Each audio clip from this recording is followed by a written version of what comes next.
Dear students of class 11th, Assalamu alaikum. So today's topic is Hooke's law. Since we are discussing the elastic properties of solids. So it is Hooke's law. Hooke's law. Right? तो क्या होता है Hooke's law? आप एक body को consider कर लीजिए जिसपे हमने एक फोर्स अप्लाई किया है in order to change its length. Right तो इस वाले फोर्स को हम कहते हैं deforming force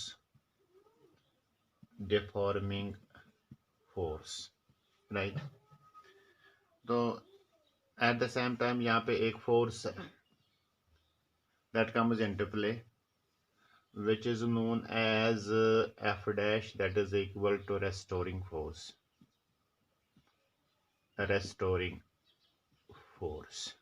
right?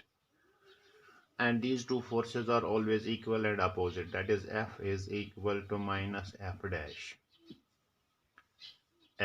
dash, right? So deforming force is equal and opposite to restoring force. Now what happens to the body? इसमें elongation produce हो जाएगी, keeping this end as fixed. तो दूसरे एंड पे हमने जो फोर्स अप्लाई किया definitely इसमें elongation प्रोड्यूस हो जाएगी. अगर इसकी लेंथ ओरिजिनल लेंथ थी L तो इंक्रीज्ड लेंथ इसकी बन जाएगी, ये डेल L के बराबर है. टोटल लेंथ इसकी बन जाएगी L प्लस डेल L. तो जब हम स्ट्रेस को डिफाइन कर लेते हैं, स्ट्रेस आपका होता है that is force per unit area, that is deforming force per unit area, या हम इस तरह से कहेंगे it is restoring force per unit area. Area means the area of cross section of the body to which the force is applied at right angles. तो जब हमने इस पे स्ट्रेस अप्लाई किया, जितना ज़्यादा स्ट्रेस इस पे अप्लाई करेंगे इतना ज़्यादा इसमें एलोंगेशन प्रोड्यूस हो जाएगी. तो एलोंगेशन का रेशो हम लिख लेते हैं, that is del L divided by l. इसको हम कहते हैं, this is known as strain. तो डेफिनेटली जितना ज़्यादा स्ट्रेस अप्लाई होगा इतना ही ज़्यादा स्ट्रेन प्रोड्यूस हो जाएगा. जितना ज़्यादा रेस्टोरिंग फोर्स होगा या डिफॉर्मिंग फोर्स होगा इतना ही ज़्यादा इसमें इलोंगेशन प्रोड्यूस हो जाएगी. जितनी ज़्यादा इलोंगेशन प्रोड्यूस हो जाएगी इतना ज़्यादा इसमें स्ट्रेन प्रोड्यूस हो जाएगा. तो हम कंक्लूजन पे पहुंच गए, stress is directly proportional to the strain. ठीक है. So Hooke's law states that stress is directly proportional to the strain. ठीक है. तो हम इसको ऐसे लिखेंगे, that is stress is equal to constant multiplied by strain. ठीक है. So we can write here stress divided by strain is equal to constant. ठीक है. तो इस कांस्टेंट को हम यहाँ पे कहते हैं stress divided by strain is equal to E. इसको हम कहते हैं modulus of elasticity. This is known as modulus of elasticity. So what is modulus of elasticity? It is nothing but it is defined as the ratio of stress and strain. So modulus of elasticity is modulus of elasticity is the ratio of stress and strain.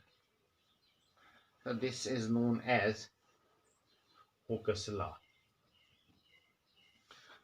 तो modulus of elasticity, the units of E, the units of E, the unit of E is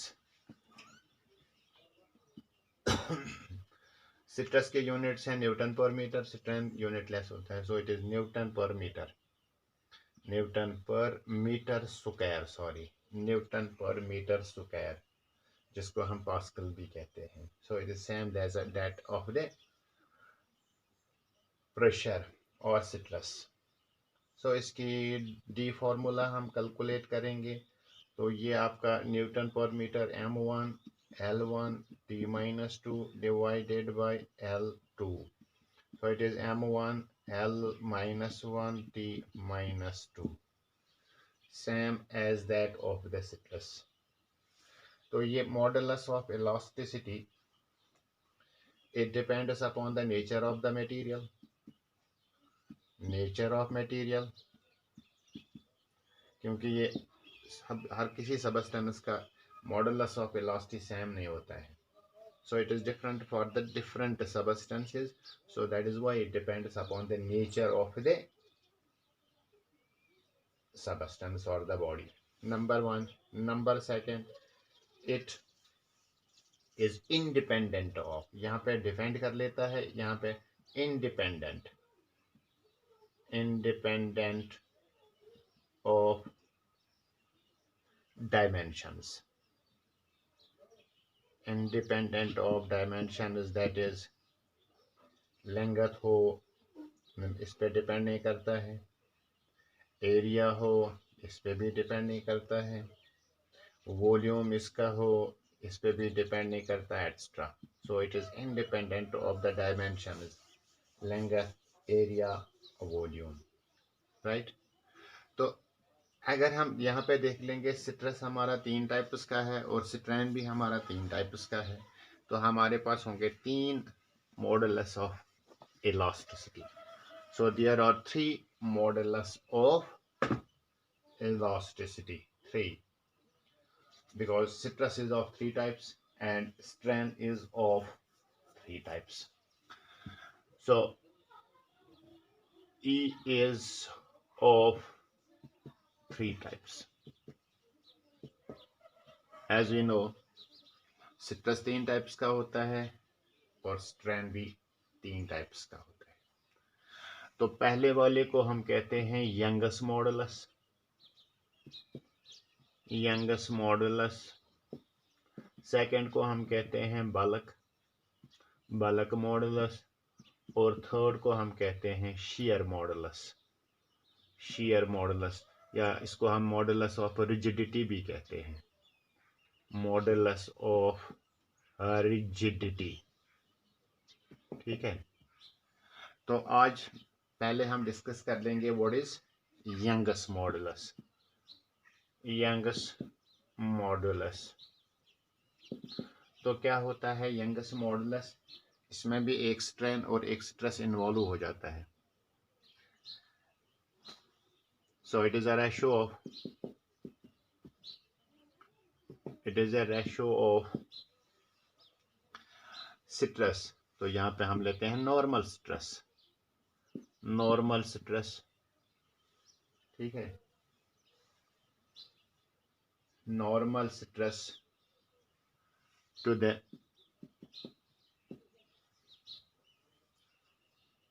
longitudinal strain, longitudinal strain। Normal stress में हमारे 2 types हैं, one is compression stress and another is tensile stress. तो यहाँ पे हम tensile stress देते हैं, tensile stress, ठीक है। सो longitudinal strain, so Young's modulus is equal to, Young's modulus is equal to ये tensile stress divided by longitudinal strain. जब हम टेंसाइल स्ट्रेस की बात करते हैं, that means when there is increase in the length, increase in the length. So आपका tensile stress that is equal to F divided by A, ठीक है। And longitudinal strain को लिखेंगे that is equal to del L divided by L.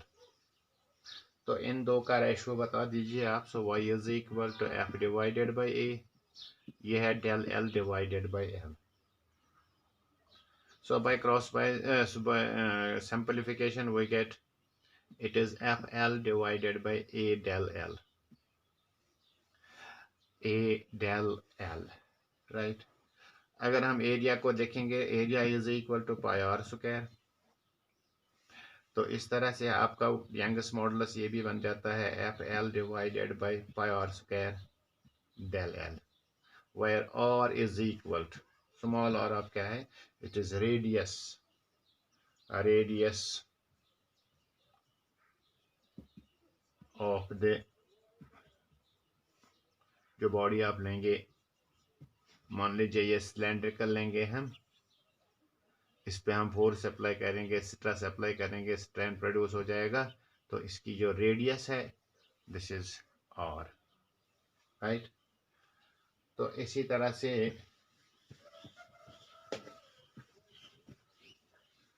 F के बदले में भी हम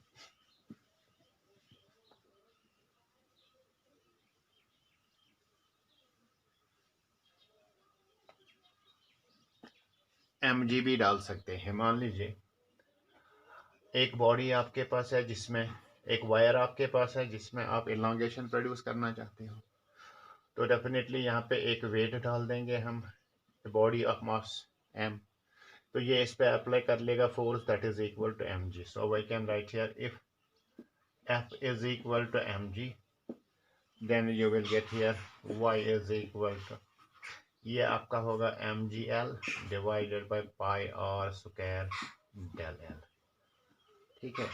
तो इस तरह ये एक और एक्सप्रेशन बन जाती है for the youngest modulus, right. तो यंगस्ट मॉडुलस की बात जब करेंगे, इसका यूनिट हम कैलकुलेट कर लेंगे, यूनिट। सो आपका y is equal to f del l, sorry f L divided by a del l. L का यूनिट मीटर, एल का यूनिट मीटर कैंसिल हो जाएगा, ये न्यूटन पर मीटर स्क्वायर, सो इसका यूनिट होगा newton per metre square. This is same as that of the stress, same as that of stress, ठीक है। तो इसी तरह से इसकी डायमेंशनल फार्मूला होगी that is m1 l-1 t-2। So these are the dimensions of Young's modulus. आसान है, बिल्कुल सिंपल। तो इस तरह से हम कुछ फैक्टर्स देख लेते हैं जिस पे ये डिपेंड कर लेता है। सो y इज लार्जर, यानी Young's modulus is larger if y is larger, यानी अगर किसी भी सबस्टेंस का यंगस्ट मॉडुलस लार्जर होगा then that requires a larger force. If y is larger, body requires a larger force to change the length, to change the length, ठीक है। Number 1 point, यानी जिस भी मटेरियल का यंगस्ट मॉडुलस ज़्यादा होगा that is difficult to change the dimensions of the body। इसी तरह से सेकंड पॉइंट है, it depends upon the nature of the substance, nature of the body, so it depends upon nature of the body। तीसरा point जो आप पहले पढ़ चुके हैं, it is independent of size or dimensions, that is length हो, area हो या वॉल्यूम हो एक्स्ट्रा, इस पे डिपेंड नहीं करता है। आपका तीसरा पॉइंट है, फोर्थ, फोर्थ पॉइंट आपका है, अगर हम बॉडी का टेम्परेचर इंक्रीज कर लेंगे, इंक्रीज करने से यंगस्ट मॉडुलस डिक्रीज हो जाएगा या इंक्रीज हो जाएगा। जैसा कि आप जानते हैं एक ब्लैक स्मिथ एक आयरन पीस को फायर में डाल देता है और उसको उसके बाद उसकी शेप को किसी भी तरह से चेंज कर सकता है। तो इस तरह से that requires some all force, that means y decreases. So y decreases when temperature increases.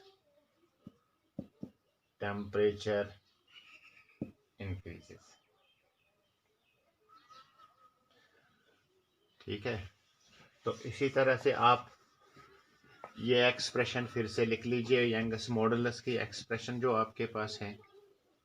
Fifth one that is f is equal to y is equal to f l divided by a del l।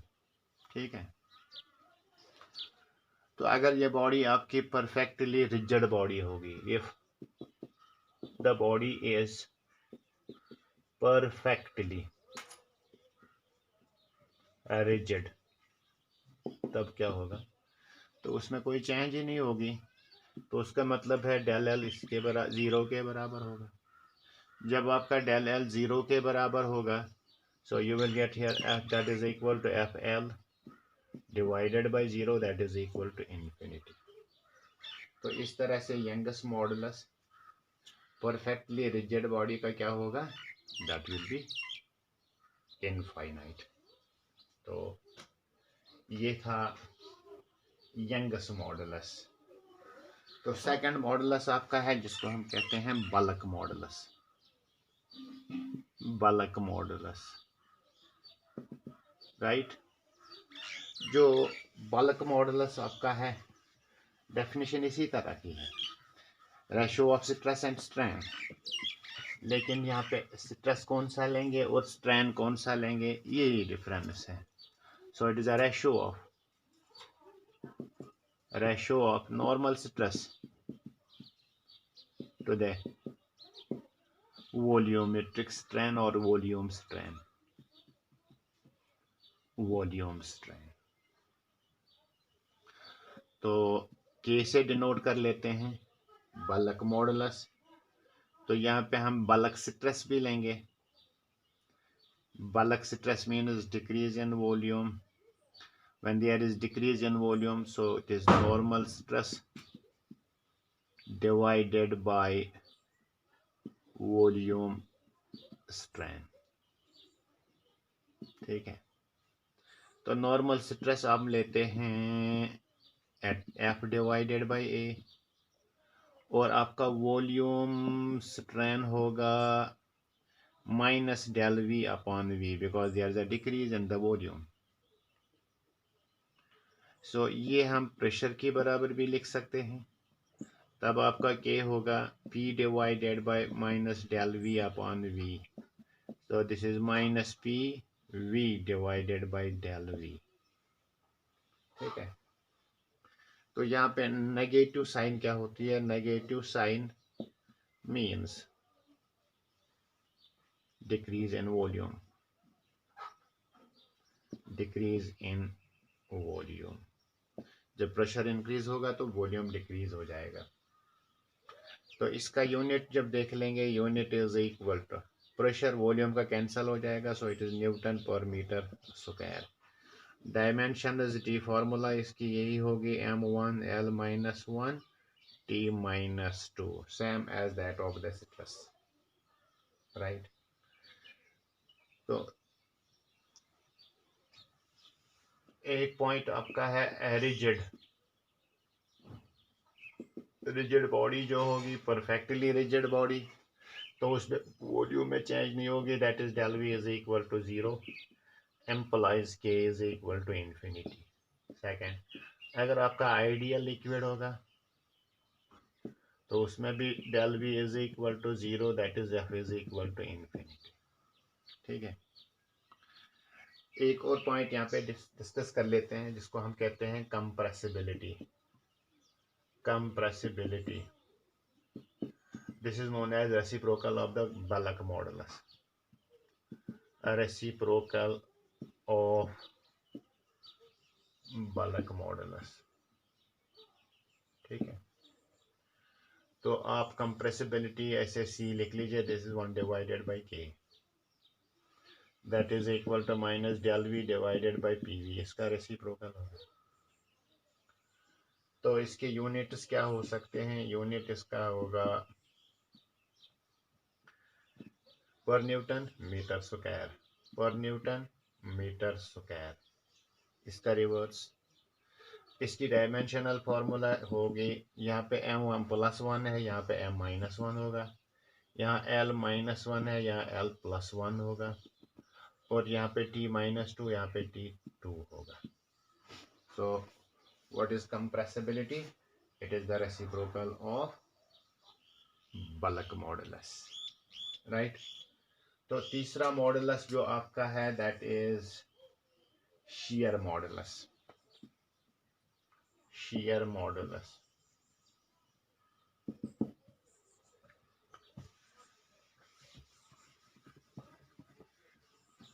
shear modulus में हम shearing stress और shearing strain लेते हैं। So it is defined as the ratio of tangential stress, ratio of tangential stress and shearing strain, right।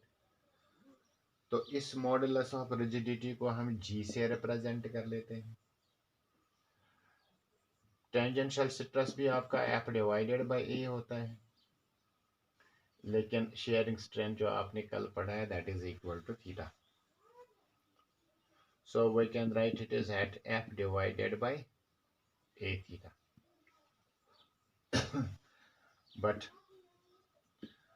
tan theta is equal to x divided by L या del x divided by L।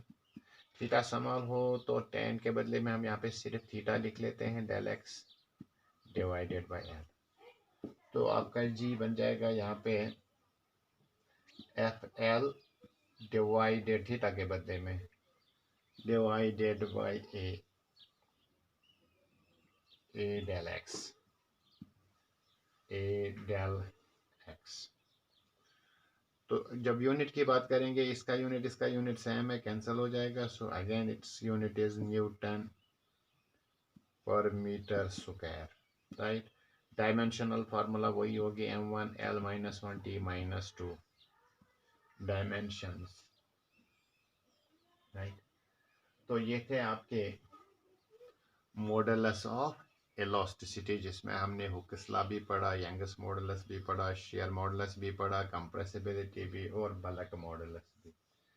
तो अगला programme हमारा होगा इंशाल्लाह next lecture में application of elastic behaviour of materials. ठीक है, सो हम दूसरे लेक्चर में इंशाल्लाह डिस्कस कर लेंगे।